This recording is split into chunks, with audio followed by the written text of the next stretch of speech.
अस्सलाम वालेकुम फ्रेंड्स, उम्मीद करती हूँ सब खैरियत से होंगे। आज मैं आपके लिए लाई हूँ चैप्टर नंबर 16 केमिकल इंडस्ट्रीज़ का लास्ट लेक्चर है, लेक्चर नंबर 11। इसके बाद फिर हम इसके लिए एक्सरसाइज के लेक्चर देखेंगे। आज हम देखेंगे पेट्रोलियम के फ्रैक्शन। लास्ट लेक्चर में हमने देखा था फ्रैक्शनल डिस्टिलेशन क्या होती है और किस तरीके से फ्रैक्शनल डिस्टिलेशन की मदद से जो है वो पेट्रोलियम के अंदर से डिफरेंट फ्रैक्शंस को सेपरेट आउट किया जाता है। आज हम पेट्रोलियम के अंदर से जो डिफरेंट फ्रैक्शंस को सेपरेट आउट किया जाता है वो देखेंगे कि वो कौन कौन से फ्रैक्शंस है। पेट्रोलियम के अंदर से ऑब्टेन होने वाले जो फ्रैक्शंस है वो तीनों फॉर्म्स में ऑब्टेन होते हैं, यानी गैस फॉर्म में, लिक्विड फॉर्म में और सॉलिड फॉर्म में। यानी कि वो तीनों फॉर्म्स में होंगे। गैस फॉर्म में भी फ्रैक्शंस होते हैं, लिक्विड फॉर्म में भी और सॉलिड फॉर्म में। ठीक है, पहला फ्रैक्शन जो गैस फॉर्म में ऑब्टेन होता है, अगर उसमें हम चेन लेंथ की बात करें कि कितने कार्बन होते हैं, कार्बन 1 से लेके कार्बन 4 तक के कंपाउंड इसके अंदर होते हैं। यानी कि ये वो कंपाउंड है जो कि हमने पीछे देखा था फ्रैक्शनलिटी टावर के टॉप से जिनको सेपरेट आउट किया जाता है, जिसमें प्रोपेन, मीथेन, ब्यूटेन, प्रोपेन ये वाले थे। ठीक है, तो अगर हम इनकी बॉइलिंग पॉइंट देखें तो इनके बॉइलिंग पॉइंट तकरीबन जो है वो 0 से 30 डिग्री सी तक लाया करते हैं। और इनको जो है वो इनका अगर यूज़ देखें कि इनको किधर यूज़ किया जाएगा, इनको फ्यूल के तौर पर यूज़ किया जाता है। ठीक है, फ्यूल आपको पता है डिफरेंट चीज़ों की मैन्युफैक्चरिंग में यूज़ होता है। गैसोलीन की मैन्युफैक्चरिंग में, rubber, carbon black, ammonia, methanol, इन सब की मैन्युफैक्चरिंग के तो में एज आ फ्यूल यूज़ किया जाएगा। यानी किस किस की मैन्युफैक्चरिंग के लिए, गैसोलीन के लिए, यानी कि ये किस किस में फ्यूल के तौर पर यूज़ होगा, गैसोलीन की मैन्युफैक्चरिंग में, रबर की मैन्युफैक्चरिंग में, कार्बन ब्लैक, अमोनिया और मेथनॉल की मैन्युफैक्चरिंग में जो है वो एज आ फ्यूल यूज़ होगा। उसके बाद दूसरा फ्रैक्शन यानी कि जो होता है वो लिक्विड फॉर्म में होता है। लिक्विड फॉर्म में जो फ्रैक्शन है, इस फ्रैक्शन को बोलते हैं गैसोलीन, बोल रहे हैं गैसोलीन। ठीक है, तो इस के अंदर जो कार्बन की रेंज होती है वो तकरीबन, इस फ्रैक्शन के अंदर जो कंपाउंड होते हैं गैसोलीन फ्रैक्शन के अंदर, उसमें तकरीबन कार्बन 5 से लेके कार्बन 12 तक के कंपाउंड है। अगर हम इनका बॉइलिंग पॉइंट देखें तो 30 डिग्री सी से 200 डिग्री सी तक इनका बॉइलिंग पॉइंट यूज़ होता है। ठीक है, तो ये कहाँ पे यूज़ होंगे, ये सॉल्वेंट के तौर पर यूज़ होंगे, सॉल्वेंट के तौर पर। उसके अलावा ड्राई क्लीनिंग के लिए सॉल्वेंट, ड्राई क्लीनिंग यानी कि जो चीज़ों की ड्राई क्लीनिंग की जाती है। ठीक है, उसके अलावा मोटर फ्यूल के तौर पर, यानी कि ये भी जो है वो एज आ फ्यूल इनको यूज़ किया जाएगा। उसके बाद दूसरा फ्रैक्शन जो है उसके बाद जो तीसरा फ्रैक्शन है उस फ्रैक्शन को बोलते हैं केरोसिन। इसके अंदर अगर हम कार्बन की रेंजेस देखें तो कार्बन 12 से लेके कार्बन 16 तक के कंपाउंड जो है वो इस फ्रैक्शन के अंदर प्रेजेंट होते हैं।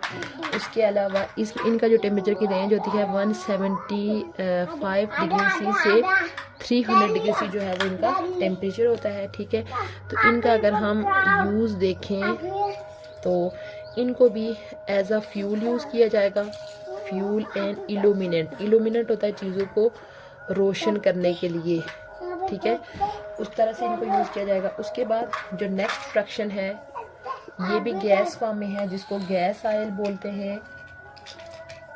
उसके बाद नेक्स्ट फ्रैक्शन है gas oil, fuel oil and diesel oil, इस टाइप की चीज़ें। ठीक है, इनके अंदर जो है वो कार्बन की जो रेंज होती है वो होती है कार्बन 15 से लेके कार्बन 18 तक के उसके अंदर प्रेजेंट होते हैं। इनका जो होता है बॉइलिंग पॉइंट 250 से लेके 400 डिग्री सी जो होता है वो इनका टेम्परेचर होता है। इनको भी जो है वो एज आ फ्यूल यूज़ किया जाता है। ठीक है, उसके अलावा फ्यूल फॉर डीजल इंजन, यानी कि डीजल इंजन के अंदर भी फ्यूल यूज़ किया जाता है। फ्यूल फॉर डीजल इंजन यानी वो इंजन जो डीजल के ऊपर चल रहे होते हैं उनके इंजन के लिए एज आ फ्यूल यूज़ किया जाएगा। उसके अलावा इन क्रैकिंग ये भी एक ऐसा प्रोसेस है कि जो हायर हाइड्रोकार्बन्स को ब्रेक डाउन करके उससे लोअर हाइड्रोकार्बन्स ऑब्टेन किए जाते हैं। ठीक है, ये हमने ऑर्गेनिक केमिस्ट्री के अंदर जो है वो इसके बारे में पढ़ा था। उसके बाद ये जो गैस ऑयल, फ्यूल ऑयल है, इनकी जो फर्दर अगर हम इनकी फर्दर फ्रैक्शनेशन करें तो इनके अंदर से भी छोटे छोटे फ्रैक्शन जो है वो अलग सेपरेट हो जाते हैं। जैसे इनके अंदर से एक फ्रैक्शन सेपरेट होता है उसको लुब्रिकेटिंग ऑयल बोलते हैं। लुब्रिकेटिंग ऑयल, उसके अलावा इनके अंदर ग्रीस आती है, ये गाड़ियों के अंदर ये चीज़ प्रेजेंट होती है। उसके अलावा पेट्रोलियम जेली, यानी कि ये जो घर में आप वैसलीन यूज़ करते हो उसको पेट्रोलियम जेली बोलते हैं, ठीक है। इसके अंदर जो है वो कार्बन की जो रेंज होती है वो तकरीबन होती है कार्बन 16 एंड अबव। कार्बन 16 से भी हो सकती है और उससे अबव भी हो सकती है। इनका जो बॉइलिंग पॉइंट होता है वो 350 डिग्री सी होता है। अब आपको पता है कि आप घर में वैसलीन को किसके लिए यूज़ करते हैं, ठीक है। उसके अलावा ये जो लुब्रिकेटिंग ऑयल है इसका काम है गाड़ियों के अंदर या बड़े बड़े इंजन के अंदर एज अ लुब्रिकेंट काम करना। और उसके अलावा ये जो पेट्रोलियम जेली है ये कहाँ पे यूज़ होती है, मेडिसिन में, ठीक है। उसके अलावा एंड कॉस्मेटिक्स इंडस्ट्री में जो है वो इसका यूज़ होता है। कॉस्मेटिक इंडस्ट्री के अंदर इसका यूज़ हो रहा है। उसके बाद इसी के अंदर से इसका एक और फ्रैक्शन अलग होता है जिसको पैराफिन वैक्स बोलते हैं। उस फ्रैक्शन को पैराफिन वैक्स। अब ये जो पैराफिन वैक्स है इसके अंदर जो कार्बन की रेंज होती है वो तकरीबन कार्बन 20 भी हो सकती है और उससे अबव भी हो सकते हैं, ठीक है। तो इनका जो बॉइलिंग पॉइंट होता है वो यानी कि ये जो है ये सॉलिड फॉर्म है। यहाँ से ये गैस फॉर्म थी और ये जो फॉर्म है ये हम कौन सी पढ़ रहे हैं, सॉलिड फॉर्म पढ़ रहे हैं, ठीक है। तो इनका जो सॉलिड फॉर्म का जो बॉइलिंग पॉइंट होगा वो लो हो जाएगा, लो बॉइलिंग पॉइंट। तो इनका बॉइलिंग पॉइंट होगा 52 से लेके 57 डिग्री सी तक होगा। तो इनका काम है यानी कि ये वैक्स है तो ये कैंडल बनाने में, ठीक है, मेकिंग कैंडल्स।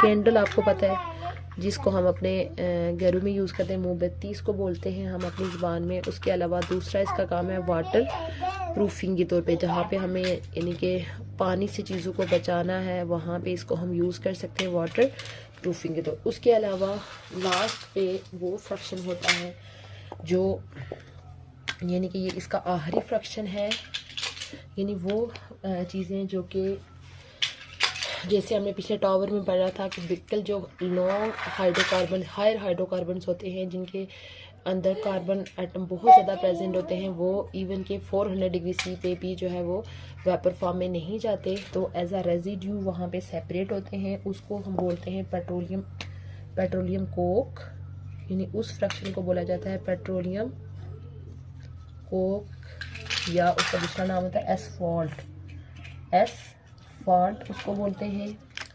इनके अंदर जो टेम्परेचर होते हैं कार्बन की रेंज है तकरीबन कार्बन 40 से अबव जो है वो इनके अंदर प्रेजेंट होते हैं।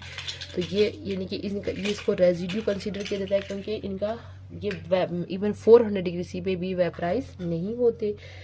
तो इसका यूज़ है रोड टॉपिंग, यानी कि ये क्या चीज़ है, ये कौन सा जिसको हम अपनी रोड्स को पक्की करने के लिए यूज़ करते हैं, जो लुक जिसको बोलते हैं, ये वो चीज़ है लास्ट पे ये जो ऑब्टेन हो रहा है। उसके अलावा वाटर प्रूफिंग एक तो रोड्स को पक्का करने के लिए यूज़ करते हैं, उसके अलावा अपने छतों को भी वाटर प्रूफ बनाने के लिए यूज़ करता है। वाटर प्रूफिंग ऑफ रूफ्स, अपने छतों को वाटर प्रूफ बनाने के लिए। उसके अलावा ये एज अ फ्यूल भी इसको यूज़ किया जा सकता है, ठीक है। और मोल्डिंग वर्क, यानी कि जहाँ पे मोल्डिंग वगैरह का काम किया जाता है उसके अंदर भी इसको यूज़ किया जा सकता है। किसको, एसफॉल्ट को, जिसको हम अपनी ज़बान में क्या बोलते हैं, लुक बोलते हैं। इस लेक्चर का सम अप कर लेते हैं। लास्ट लेक्चर में हमने देखा था कि फ्रैक्शनल डिस्टिलेशन यूज़ करके पेट्रोलियम को उसके डिफरेंट फ्रैक्शंस के अंदर चेंज किया जाता है। आज हमने वो फ्रैक्शन देखे हैं कि पेट्रोलियम के अंदर से ऑब्टेन होने वाले जो फ्रैक्शंस हैं वो तीनों फॉर्म्स में होते हैं, यानी कि ये जो फ्रैक्शन है ये गैस फॉर्म में है, ये वाला, ये जो सारे फ्रैक्शन हैं ये लिक्विड फॉर्म में है, और ये जो लास्ट वाले हैं सारे सॉलिड फॉर्म में। सबसे पहला फ्रैक्शन गैस फॉर्म में था, इसमें कार्बन 1 से लेकर 4 तक कंपाउंड मौजूद थे जिनका बॉइलिंग पॉइंट 0 से 30 डिग्री सी था। इसको फ्यूल के तौर पर यूज़ किया जाता है डिफरेंट चीज़ों की मैन्युफैक्चरिंग में। दूसरा फ्रैक्शन था गैसोलीन, जिसमें कार्बन 5 से लेकर 12 तक के कंपाउंड है। इनका जो टेम्परेचर है होता है बॉइलिंग पॉइंट 30 से 200 डिग्री से होता है। इनको भी सॉल्वेंट के तौर पर, ड्राई क्लीनिंग के तौर पर और फ्यूल के तौर पर यूज़ किया जाता है। उसके अलावा तीसरा फ्रैक्शन है कैरोसिन, जिसके अंदर कार्बन 12 से लेकर 16 तक कंपाउंड प्रेजेंट होते हैं। इनका 175 से 300 डिग्री सी होता है और इनको भी एज अ फ्यूल और इल्यूमिनेंट यूज़ किया जाता है। उसके बाद नेक्स्ट फ्रैक्शन है gas oil, fuel oil, diesel oil. इनमें कार्बन 5 से लेकर 15 तक होते हैं। 250 से 400 डिग्री से इनका बॉइलिंग पॉइंट होता है। इनको भी एज अ फ्यूल यूज़ किया जाता है। उसके अलावा फिर इसकी जब फर्दर फ्रैक्शनेशन की जाती है तो उसके अंदर से डुब्रिकेटिंग ऑयल और ग्रीस ऑयल और पेट्रोलियम जेली, इनके अंदर कार्बन 16 से अबव कंपाउंड होते हैं। इनका टेम्परेचर 350 होता है। फिर इनके डिफरेंट यूज़ है। इसी तरह पैराफिन वैक्स, ये सॉलिड फॉर्म है फ्रैक्शन की, इसमें कार्बन 20 से अबव होते हैं। इनका टेम्परेचर लेस हो जाता है 52 से 57 डिग्री से। इनको कैंडल बनाने में और वाटर प्यूरिफिकेशन में यूज़ किया जाता है। उसके अलावा वाटर प्रूफिंग के तौर पे यूज़ किया जाता है। उसके अलावा लास्ट पे जो है, जो कि हाई हाइड्रोकार्बन पे भी जो है वो इनकी ये नहीं पिघलते, ठीक है, जिस वजह से इनको जो है वो एज अ रेजिड्यू सेपरेट किया जाता है और ये रोड टॉपिंग के तौर पर वाटर प्रूफिंग फ्यूल के तौर पर इनको यूज़ किया जाता है।